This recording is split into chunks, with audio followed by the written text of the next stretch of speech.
Hello, I'm Corey, and welcome to another episode of Flips, Flaps, and Folds. Today's Flip, Flap, and Fold is basically brought to you by Gi Kerr. I watched a video that she did, and I thought, oh, that's perfect. And I almost didn't even include it or film it because she had done such a beautiful job, and because it's a really simple fold, and that made me think, oh, that's a perfect reason to include it. It's because it is really simple and there's a lot you can do with it. So this is what we're going to make, but what Gi had done is she made this, well, basically this fold. And sorry, I'm up on my standing up to put this in, and the idea was you could stick it in a corner and then open it up. She had opened it kind of like this for an extra journaling spot, or you could put it down in this corner and what have you. And then when I made my first one, I came up with a square, and I know I did something wrong somewhere, even though I followed her exactly. And I thought, well, that's okay. You could still kind of put it like right here or in the middle of the page. And depending on where where you adhered it, you could open it up in the middle like that. So, okay, that's kind of cool. So I'll do that. And then when I made it the second time, I started moving it around and playing with it. And I put it on the side of the page. And the beauty with that was, if you open it up in the corner, it folds up to the top or down to the bottom. But this way, it opens into the page. So I thought that was kind of fun. And then what I did is I had, well, some scraps of leftover paper from what I made over here in this little pocket, and I put tucked those little scraps.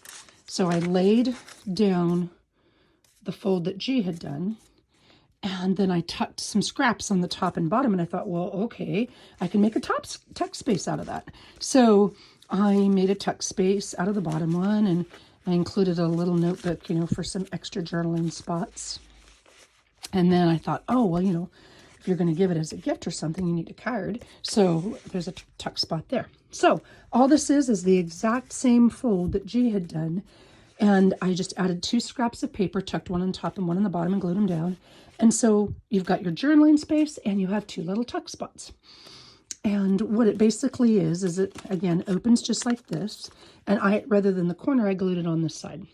And okay, this is so simple, but I know it's the way you fold it, but I'm not quite sure how I did the exact same fold. This is the same thing, and I came up with a square and a triangle. So I will show you what to do. On both of these, and I don't know how well you can see it, but on both of them, I used a really light, well, okay, you can't see that almost at all, a really light stencil. And I wanted to use scraps. So these are offcuts or extra cuts from when I was making journaling pads for inserts in the books.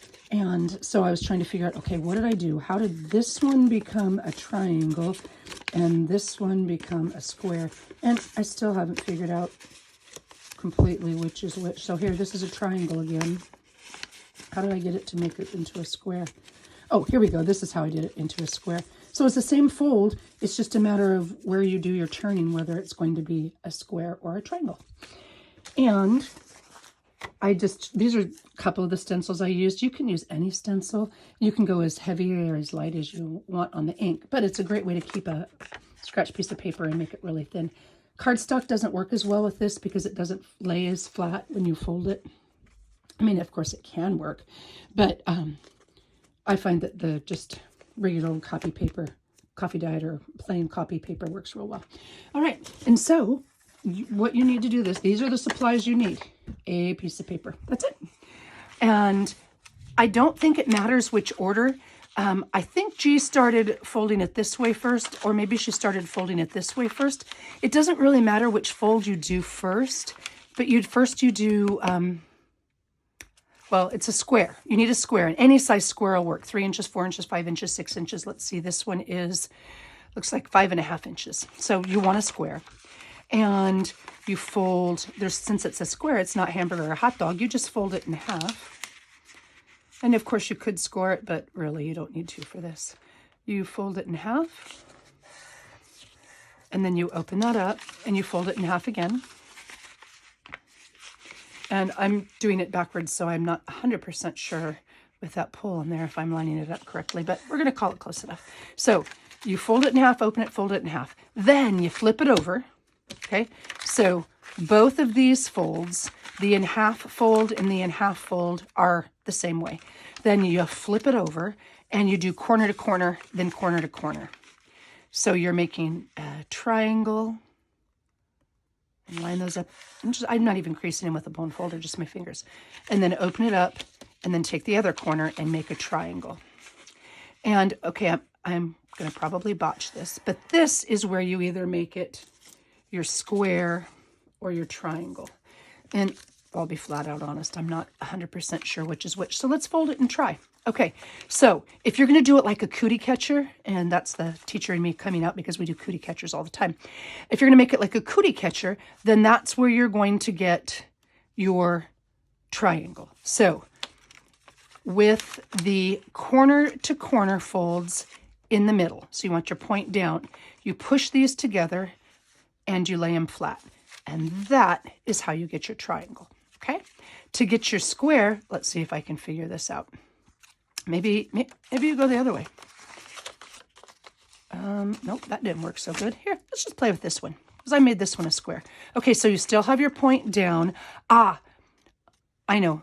When you're doing the cootie catcher, when you're doing the triangle, your corner points are on the outside. Let me see if I can put my money where my mouth is. Your corner points are on the outside edge.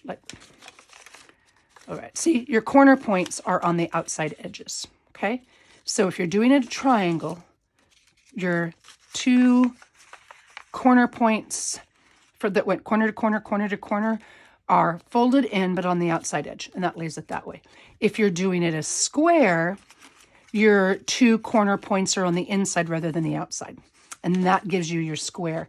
And then when you glue it down in your book, you just, take your bottom corner and then you're going to glue this whole section down and then you open it up this way. Or I guess you could do it in the reverse and put this one down and open it up this way. Okay? So it depends on where your corner points are.